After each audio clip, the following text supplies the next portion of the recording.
Hail Satan. Hail Satan! As everyone knows, my name is Druwydion Pendragon, and I'd like to present the issues. I'd like to address those issues that are always out there about the Brotherhood organization and some of our own personal beliefs as a craft of the wise. Understand, I just made a singular definition of us. I said, the craft of the wise.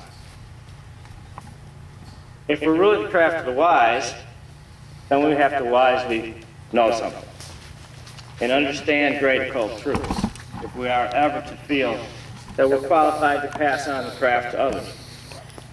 So we make a very, very important thing out of presenting truth.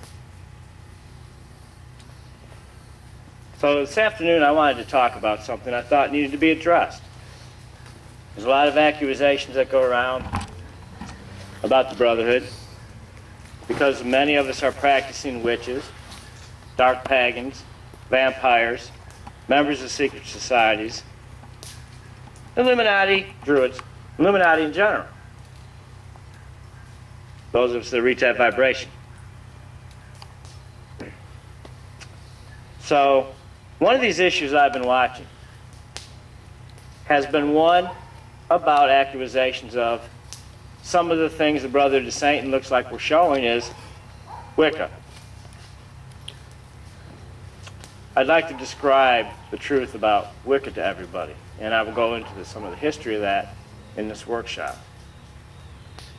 First of all, no satanic witch, no Satanist witch, particularly of the generational and hereditary ilk, would ever call themselves a Wiccan. Our term is much older, it's the wicked. Those that burned the wick. Constantly doing magic and working with the sacred fire according to our will. If it's according to your will and it happens, it's not coincidence, it is magic. Those signs and those things will come to you easy as you progress in the craft. Is Satanism part of the craft of the wise? It always has been. Always has been. Well before Wicca was ever started. We are what's called ancient witchcraft. There's been other issues out there of people addressing the fact that we use the title ancient. Believe me, we use that title because we do not want to be confused with any form of modern Satanism. We do not want to be confused with a form of Satanism that to us has always been carnival brand. Showmanship only without any real magic. So of course, we, being the Brotherhood, with our lineage by soul and by blood, that goes back to the ancient mystery school cultures, we would never want to be associated with a modern form of Satanism in the first place that seeks to dissect us from our very dark pagan roots. I'm stressing dark pagan for a purpose.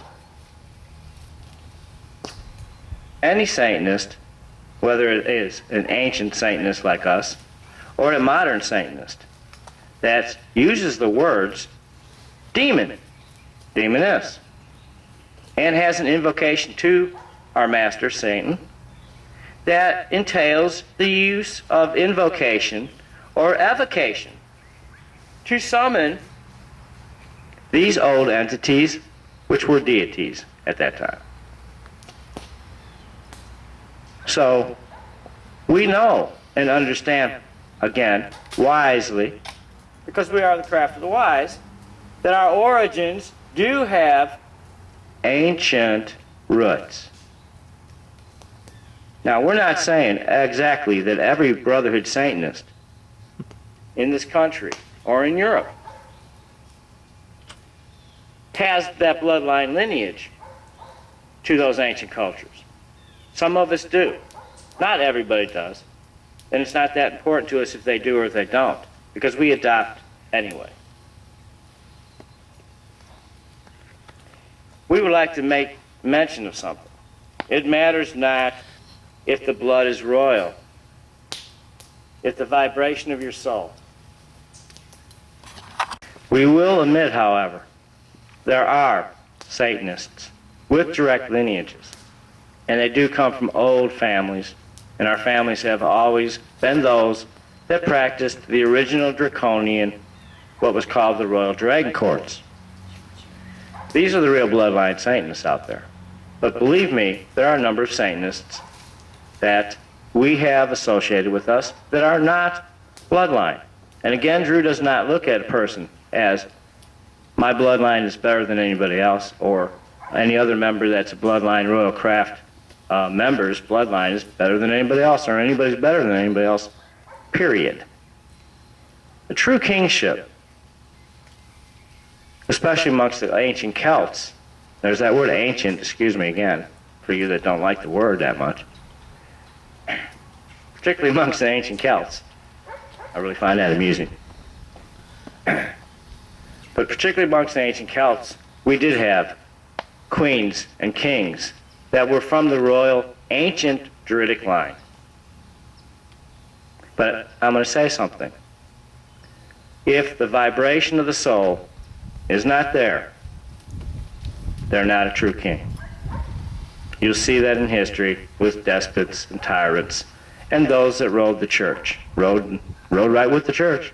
Rode on the same back with the church. They weren't of us, so guess what? That bloodline was meaningless to real Druids. And this is what we're trying to express here. A difference between ancient and modern is the same as saying the difference is this: the true and the false. Look for it yourself, everybody. What Drew's saying is in history. One of the things I don't like also is the fact we do make the statement we are a historical satanic organization. And actually, all of our ritual practices and our ritual garb reflect that, as all ancient witches and druids and Satanists have done in the past, just like we have, and still do. Another fallacy to think witches don't wear hooded cloaks and capes, everybody, or Masonic aprons, etc., etc. Again, a difference between ancient and modern, wise and ignorant. When I say ignorant, I'm not John rapping you all, but I'm definitely telling you, you need some education. So let's educate some. Our particular coven here at the National Office of the Brotherhood of Satan has lineage to what was called Ancient Witchcraft. These covens weren't anything but satanic, because the original founder was a man named George Pickengill. Everybody learned from the man, the most well-known elder in England. And later, some of the people from the Golden Dawn and other places, because they were riding fence with Christianity, didn't like old George, because old George said straight out, I'm a Satanist. He also said, I am a Brotherhood Satanist. He was telling us that there had been an unbroken succession of royal witchcraft throughout the British Isles for a very long time. And they were called the Brotherhood, or, as we secretly have been called, the Shield. We were called the Coven of the Shield, because we banded together for our very protection. The Shield was actually 9 covens. And these covens were actually reassembled in 1840 by a council of Brotherhood elders. Legitimacy? Guess what? Here's some more. I'm going to be showing you all that this week for our critics out there. Come on. I just want to educate you. You got to have the vibration inside yourself to feel it and know it. But I'm going to keep educating.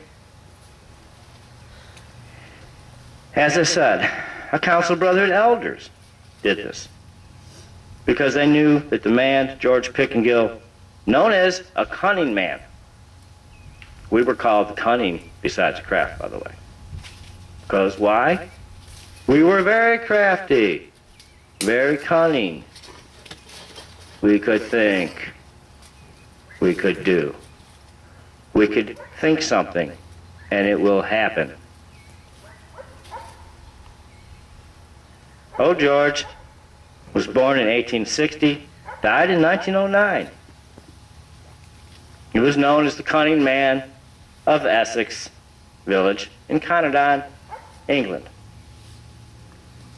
Everybody that was a leading authority in the occult at one time or another came to old George for counsel, not unlike Drew today,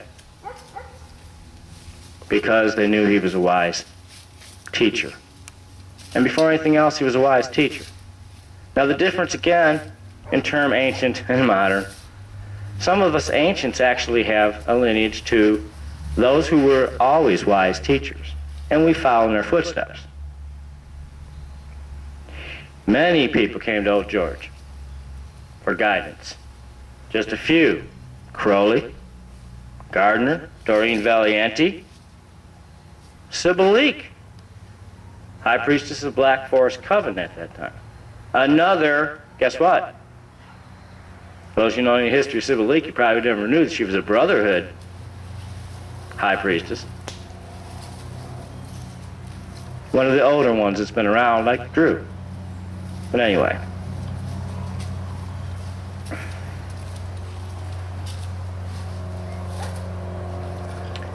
Again, as I said, George Pickengill basically was well respected and loved on one hand, and greatly feared on the other.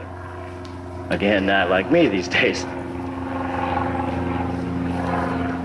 Much of what I'm saying here can be collaborated by folklorist Eric Maple in the book The Dark World of Witches, which has been around for a great period of time now in the craft.